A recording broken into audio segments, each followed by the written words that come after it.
I've been asked to more or less function as an MC for today's media event that is intended to explain Sacramento County's new stay-at-home order, and we are making ourselves available to give our unique perspectives on this action. There will be time for questions at the end of our speaking. So with that, first let's hear from Dr. Beanson.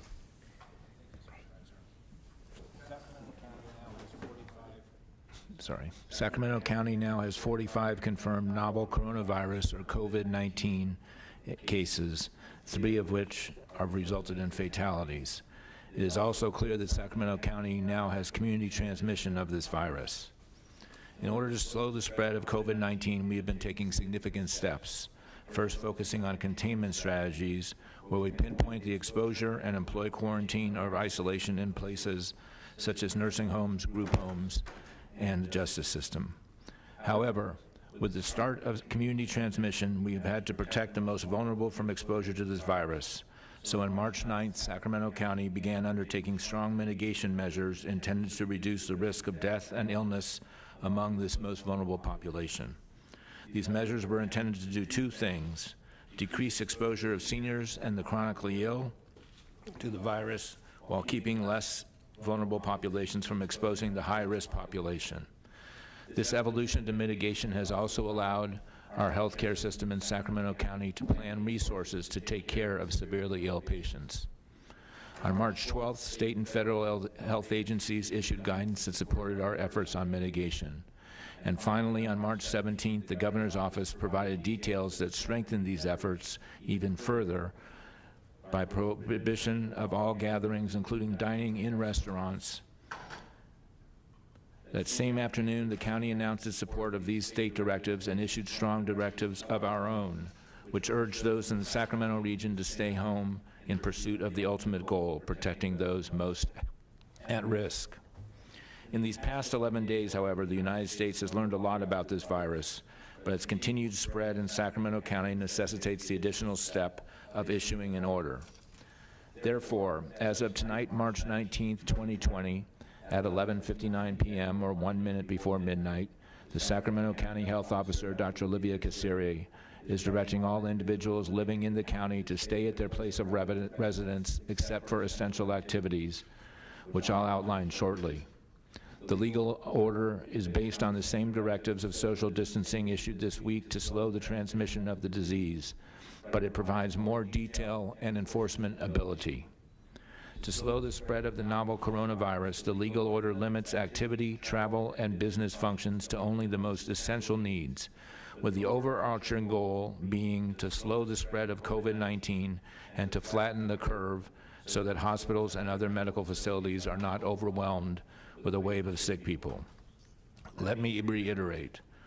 We are issuing this order with the overarching goal being to slow the spread of the virus and to flatten the curve so that hospitals and other medical facilities are not overwhelmed with a wave of sick people.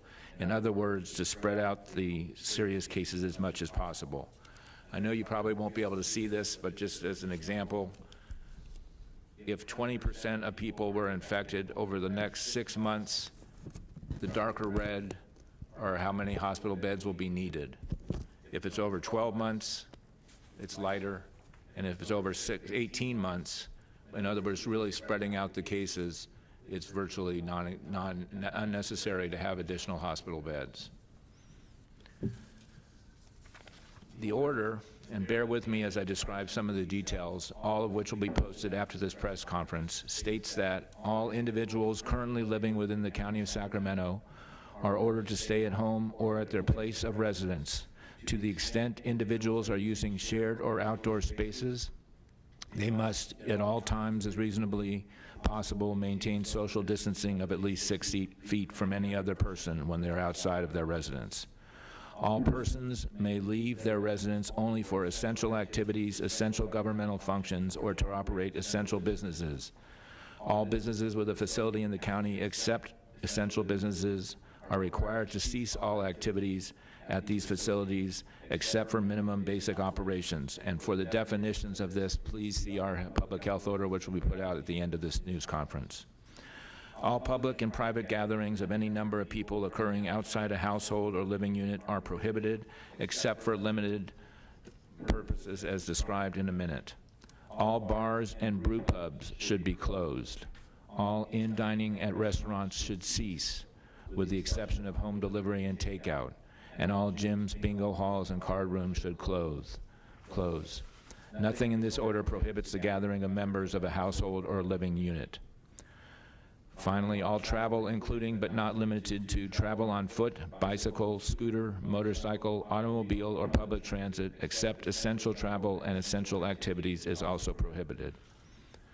Essential activities, those that are allowed, again, these are activities that are allowed, are defined by the following 6 categories.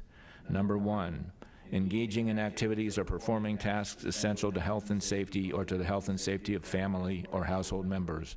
Things like going to medical appointments that are urgent, obtaining medical supplies, and prescriptions. Number 2, obtaining necessary services or supplies for themselves and their family or household, and supplies for others, such as food and other grocery products. Number 3, engaging in outdoor activity, providing that individuals comply with social distancing requirements, as we've discussed many, many times before, such as walking, hiking, biking, running, or equestrian activities, including dog walking, again, with social distancing employed. Number 4, performing work to provide essential products and services at essential businesses and government entities, as well as other nonprofit organizations. Again, see the definition in the order. Number 5, caring for a family member or pet in another household. And number 6, and this is important, attending private gatherings of not more than 6 non-relatives in a home or place of residence, with social distancing being practiced at all times at such gatherings. This order shall become effective, as I mentioned, at 1 minute of midnight tonight, and will continue to be in effect until midnight on April 7th, 2020, until extended, rescinded, superseded, or amended in writing by the health officer. In short, what the order means is to take all reasonable means, whether as individuals, schools, businesses, government, or nonprofit organizations, to stay home, only venture out to public spaces when absolutely necessary, and to take any means possible to help others do the same. The goal is to comply with social distancing and limit groups from congregating together in a way that could further spread the virus. Thank you. Great. Thank you, Dr. Beanson. As I mentioned earlier, today's order is the product to date of a very deliberative thought process by a number of folks here in Sacramento County. And as we shift from a directive, which has been in place for about the last 36 hours, to this new order, that has given ample time for a lot of coordination with our partners in law enforcement, and certainly our district attorney. So with that, at this point, I'd like to turn over the dais to Sheriff Scott Jones. Thank you, Supervisor. Good morning. I'm here today not only representing the Sheriff's Office, but all the Chiefs of Police for each of the law enforcement police departments within the city, the County of Sacramento. And I think all of us realize that we are in unprecedented times in terms of this order and the enforcement thereof. And I know there are many feelings of uncertainty and feelings perhaps of folks being unsafe. And in this order, law enforcement throughout the county has been charged with the enforcement of this order. But I want to be perfectly clear that neither the Sheriff's Office nor any of the police departments have any desire to make any arrests or take anybody to jail for violations of this order. We view our role more as one of education, educating folks how to keep themselves safe, how to keep their families safe, and most importantly, as the purpose of this order, to try and keep the rest of the community safe, especially our vulnerable populations. To that end, I know when you call first responders, whether it's fire or law enforcement or EMTs, that you need, there may be additional public health screening questions that may be asked of you. I would also encourage each of you, as you need the services of first responders, whatever field that you immediately advise them when they arrive of any symptomology or positive cases for yourself or those in your household, so we can all stay safe and so first responders can stay on the job. I want to assure everybody that law enforcement's priorities have not changed. They always have been and will remain the protections of people in their houses or whether they are abroad within the parameters set forth in this order, and the protection of businesses, whether they are open or closed. That will remain our first priority. I also want to assure everybody that by and large, law enforcement in the county has not yet been affected by their personnel from the virus, that we still have full staffing, and hopefully that will remain the case.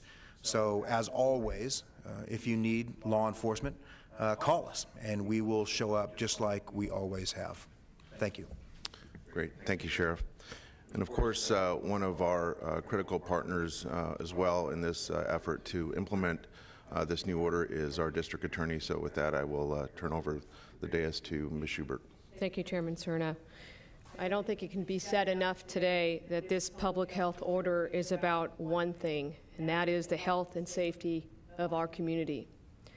We must acknowledge that there really are two crises going on here. One, the virus, and two, the fear and panic that many of us in our community are feeling. This order from the Public Health Officer, Dr. Kassiri, is a very clear message about this virus. It is everyone's moral responsibility to act today, not tomorrow or next week. One only needs to see all of the charts flying around Facebook to see the exponential growth of the virus and what happens if we do not practice hygiene and social distancing. This order allowing law enforcement and the district attorney's office to be involved in this crisis should tell everyone the magnitude of the responsibility that everyone holds. We must, as everyone has said probably thousands of times now, we must bend that curve. Time isn't the main thing. Time is the only thing right now. Our office is working with our other government leaders, law enforcement, agencies across Sacramento County to have a coordinated and comprehensive response to this crisis, to limit, as many people have said, including Dr. Kassiri, the systemic risk to our healthcare system. This coordination involves the impact on our court system, on criminal cases, on victims of crime, on individuals who have been charged with crimes. Each of us in our court system has a moral responsibility to follow this order, not today, not tomorrow, not Monday, not Tuesday, today. We must also acknowledge that there is a lot of fear and panic amongst our community. And when fear and panic sets in and people are afraid, public safety can sometimes be impacted. That's why when we have crisis of this magnitude, the law allows and provides that if someone engages in criminal activity, the penalties can be harsher. Now make it clear, like the sheriff did, we don't want to have anybody arrested during this crisis. We don't want to prosecute anybody for violating an order. We are standing here today to talk about the importance of everyone adhering to the law and to this order from Dr. Kassiri. How can we make our community safer? Stay informed, stay calm, stay home, and most importantly, follow this order. Nearly 60 years ago, John F. Kennedy said, "If not us, who? If not now, when?" 60 years from today, history will judge each of us and the responsibility we all accept to end this crisis. I have no doubt that our community will stand up and rise, and we will do so. Again, stay informed, stay calm, stay home, and follow this order. Thank you. Thank you, DA Schubert. And then finally, we are going to hear from President and CEO of the California Grocers Association, Ronald Fong, who will address food supply chain issues. Thank you, Mr. Chairman. For 122 years, the California Grocers Association has been representing grocery retail here in California. As all of you know, grocery stores are the anchors of each and every community throughout our great state. During this most difficult time, grocers, large and small, chains and independents, commit to serving our communities and our environment and looking to serve everybody in our community. We understand that consumers are concerned and they have anxiety as to what will happen next. But there really is no need to overbuy or to stockpile food supplies. We want to assure you that we will continue to serve our communities and you will be able to purchase your necessities. The food production system, the supply chain, is safe, it's intact, and it is plentiful during this health crisis. What we are discovering is challenges in the distribution center as consumers change to this new shopping behavior. That's a nuance that we need to recognize. What has really changed is the amount of food that people are purchasing during their store visits, and the distribution channel cannot keep up with this current pattern. Consumers should return to their normal buying patterns, and the distribution center will have a chance to recover and catch up with themselves. For instance, if it is your normal pattern to purchase for a week for your family, return to that habit. There really is no need to purchase for 3 months. With that change in your pattern, the distribution supply chain, the distribution channels will return to normal.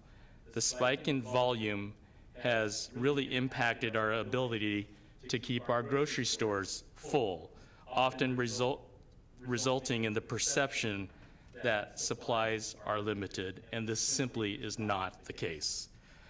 Grocers and their supplier partners are working around the clock to restock their shelves as new products arrive. One person's overbuying can result in another's inability to purchase the food that they need. And in particular, I'm addressing our most vulnerable population, our most vulnerable customers, those 65 and over, who are not able to get to the store as quickly and as often as consumers, able-bodied consumers can. There is an order for them to stay in their homes, and they are finding it very difficult to navigate their way through a store. Overbuying compromises their ability and our ability as grocers to deliver to them the goods that they need.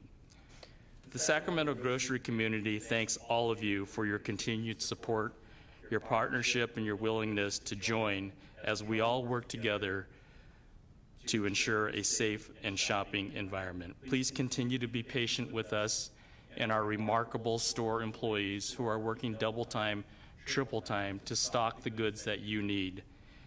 We're working extremely long hours to meet your needs. Thank you for your calmness and your care at your community grocery store.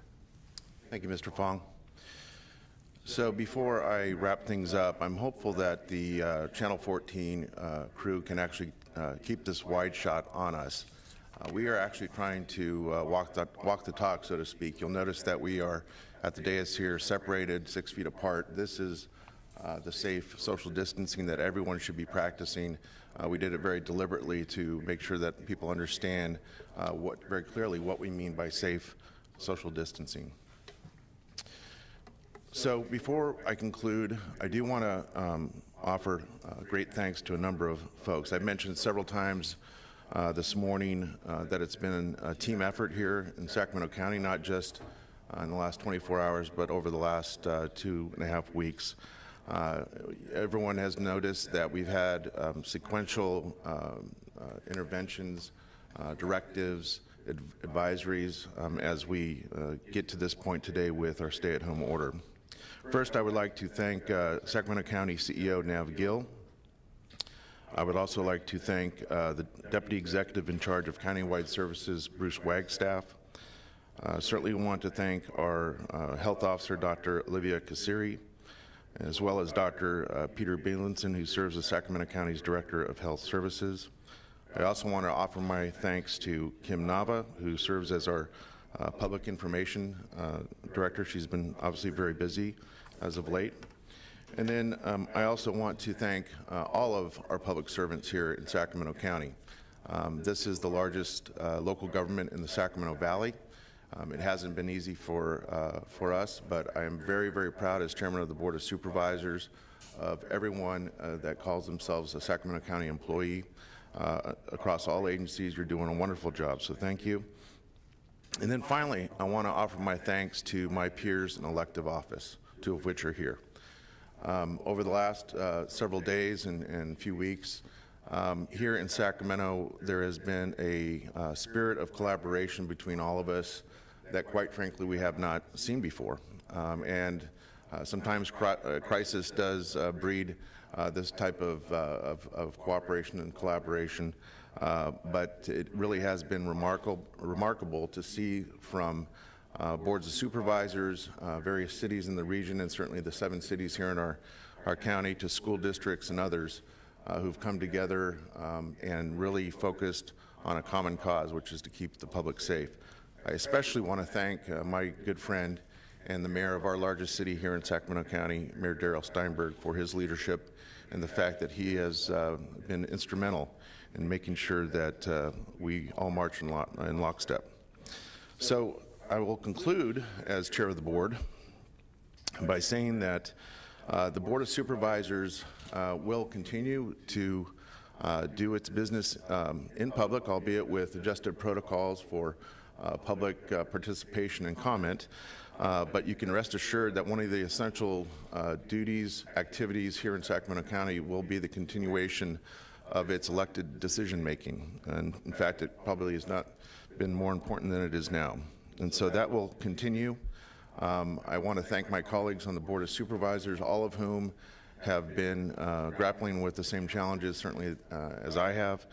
They've been doing an outstanding job. So again, thanks to all of them. And with that, I think at this point, we are ready for questions. I'm not sure who is the best person to answer this, but there's a lot of confusion with the word stay-at-home order versus what people are more commonly used to hearing, which is a shelter-in-place. Now this is a legal stay at your residence. Someone could explain the difference between a shelter-in-place, which is not, and a stay at your residence. Dr. Beanson? Shelter-in-place is more related to like natural disasters and things like that, so we wanted to make it more available, if you will, by stay at home or in your residence, as opposed to a shelter-in-place where you would hunker down in a bomb situation or something like that. This is a friendlier tone, if you will, but it means the same thing. Yes.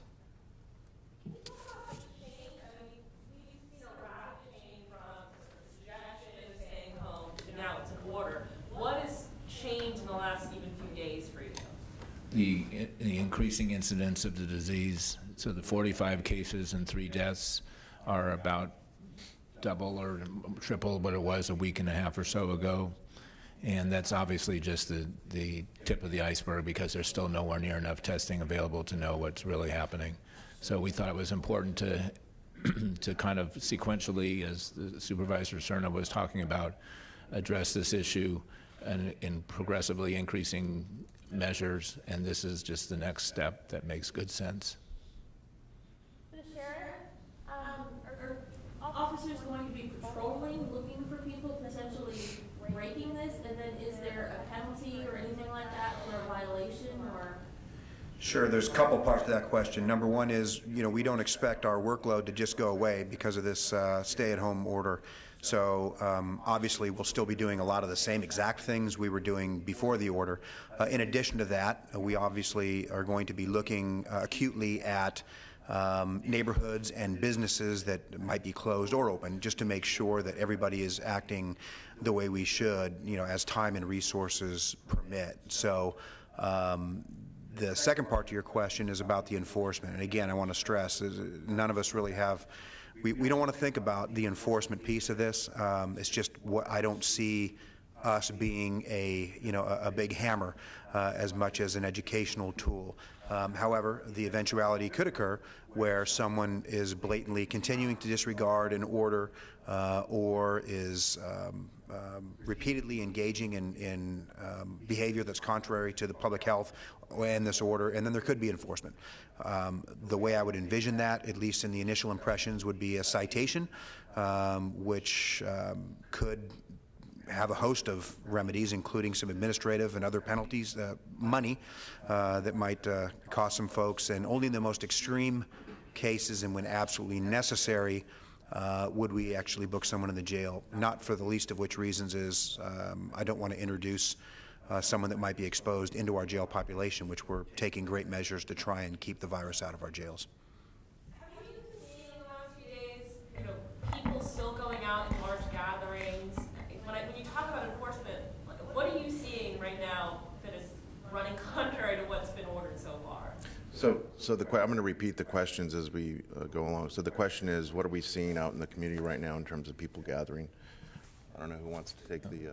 I'll take a quick stab, and it goes along with what the sheriff was talking about. So I was, after being interviewed by a couple of you guys a couple days ago, two people came up and told me that 2 bars were open, and so could we check on it? So I actually went out to one of them and informed the bar owner, who apparently didn't know that it was going to be an issue, and as the sheriff said, educated them when they closed right away. So that the goal is to educate first and fine second. Just so the media knows, we've got roving mics, so if you have a question, let us know and we will come to you with the mic. Just raise your hand. Question in the back, if we can get there quickly.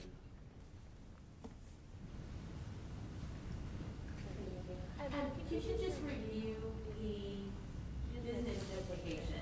Obviously, if you're a grocery store, oh, there we go. If you could just review the business implication. Obviously, if you're a grocery store, you're still open, but what should a regular business be doing? If I am, I don't know, a card store, a knick-knack store, I should be closed, or I can be open if a customer needs to get something? There are a very broad list of 21 different entities that will be posted on our website by the end of this press conference, or shortly after the end of the press conference, that details what are essential activities and what are essential institutions.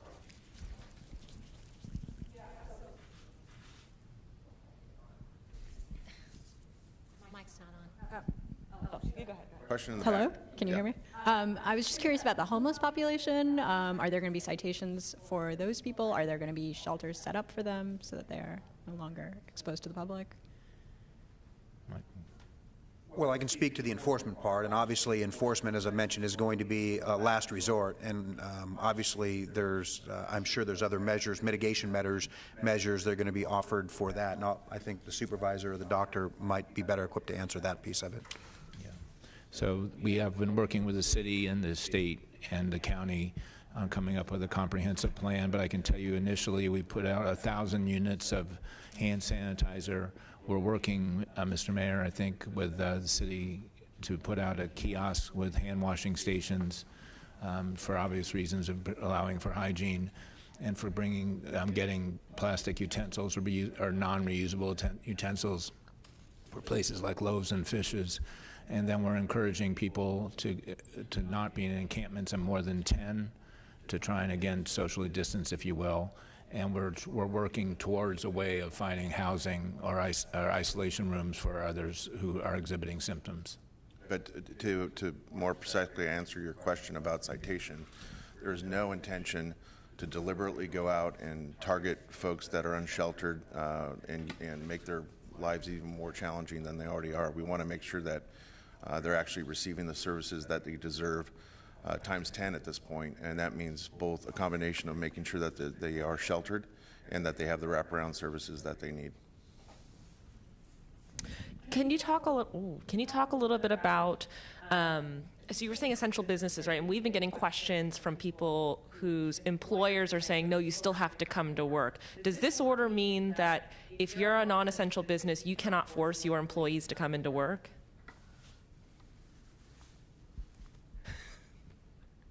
Doctor? I'm not 100% sure. The essential facilities, again, I guess I'll fall back on the essential facilities are listed in this group of 21 different entities, which are fairly broad. And for minimal operating practices, you're allowed to have people come in and work to keep like payroll going and things like that. I don't know. We'll probably deal with this on a case-by-case basis. I'll add that this is not something new to this order. When Sacramento County issued its directive, like I mentioned about a day and a half ago, the question of essential services, including essential employment, whether it be in the public or private sector, has been one that the public has been very clear they want more detail about. So I suspect that as the order is implemented and we move along, we'll continue to make sure that we answer those questions as best we can, if not clarify formally in the course of what may become a bit of an evolving document. Right. Other questions? Please forgive if this has already been addressed, as I have not been here since the very beginning. But Sheriff Jones, you mentioned that we're taking precautions to keep the virus from getting into our jail population. What's being done? Well, a number of things, and I won't go into all of them, but I can tell you some basic ones. We've enhanced our screening procedures for entrance into the jail, and we've moved that initial screening outside of our secured booking area, so into our garage sally port area. If folks, recent arrestees, have exhibit any symptoms or fail intake screening, then they're going to be sent to the hospital for testing or medical clearance. Within the jail, I have directed that one housing pod in each of our facilities be emptied out in potential readiness should there be an outbreak, anticipating that if there one, there may be several that occur very, very rapidly in terms of positive tests.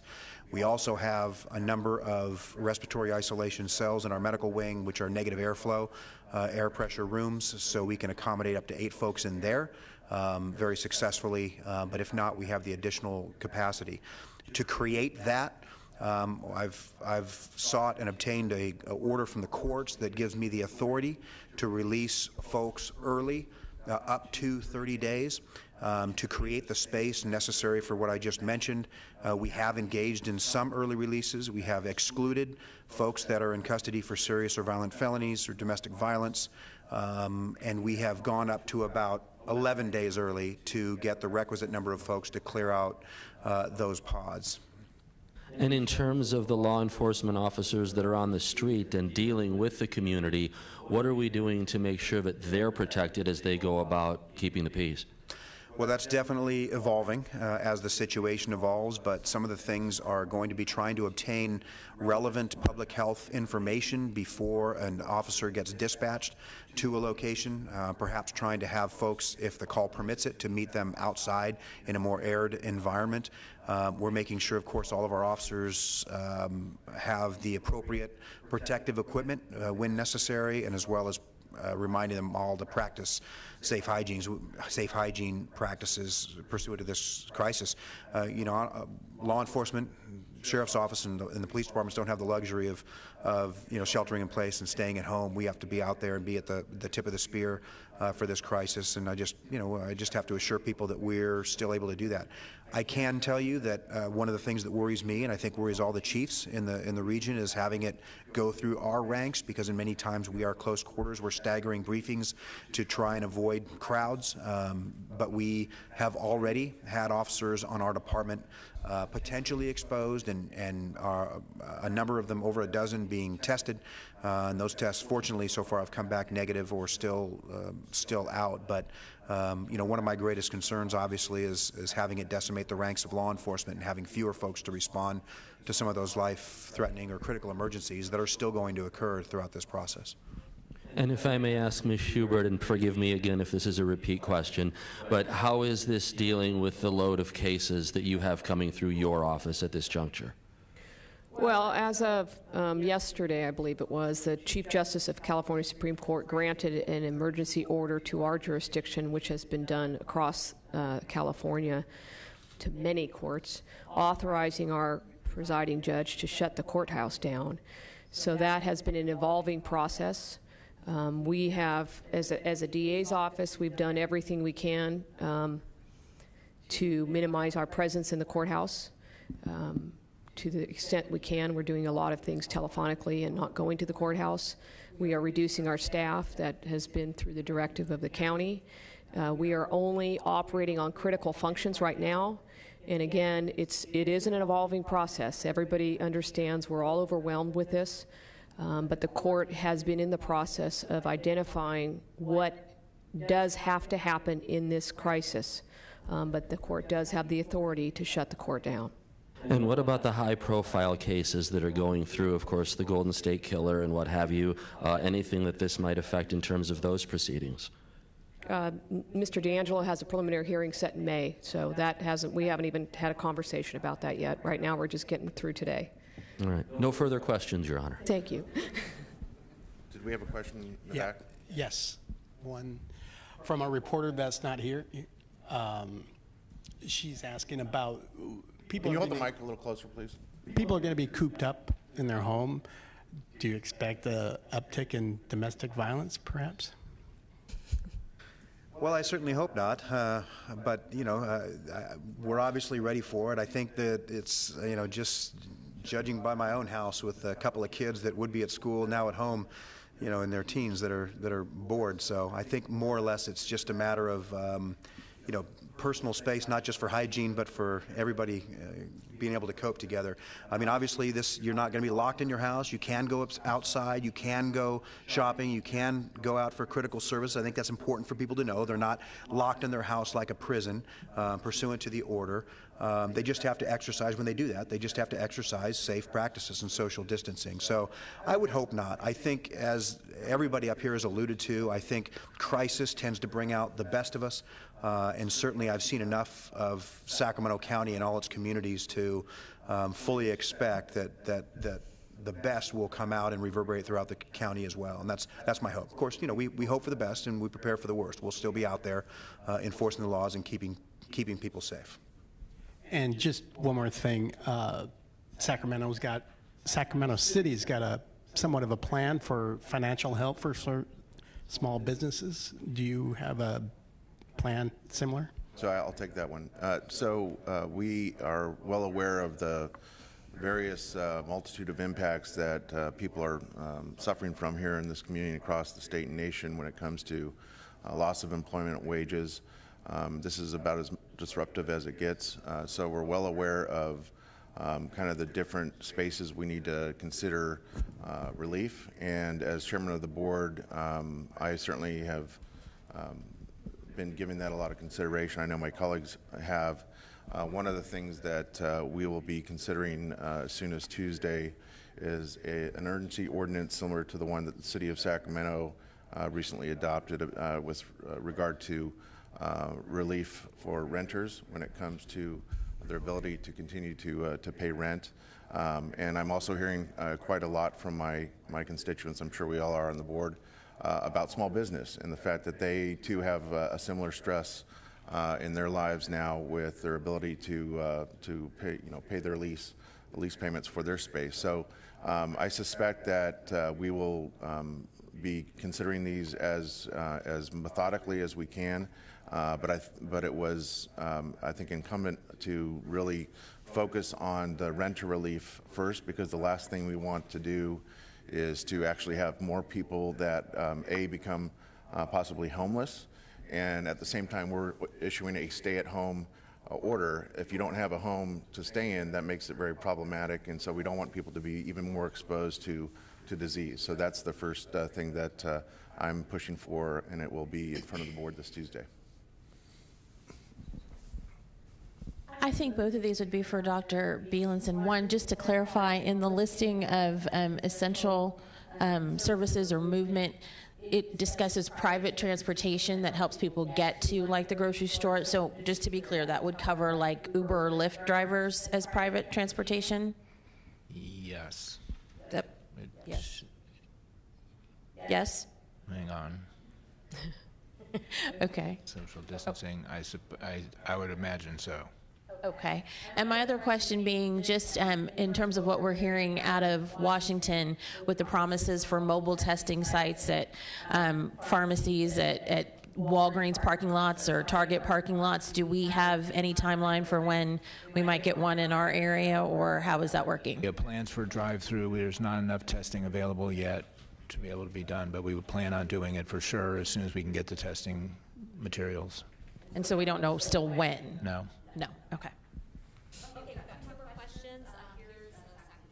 I wanted to know, so this is through April 7th, at least for now, and we heard this week from the president that this crisis can go on well through the summer, and I'm wondering, what does that look like? I mean, are we going to see this extend through April? What's the sort of prognosis here? Yeah, I think it's almost unquestionable that we'll see it through the end of April. Or probably into the early summer months at the very least. But this is written so that it can be, it ends at a set time unless it's continued automatically. Okay, any last question? Anyone? All right. Seeing none, thank you all for being here.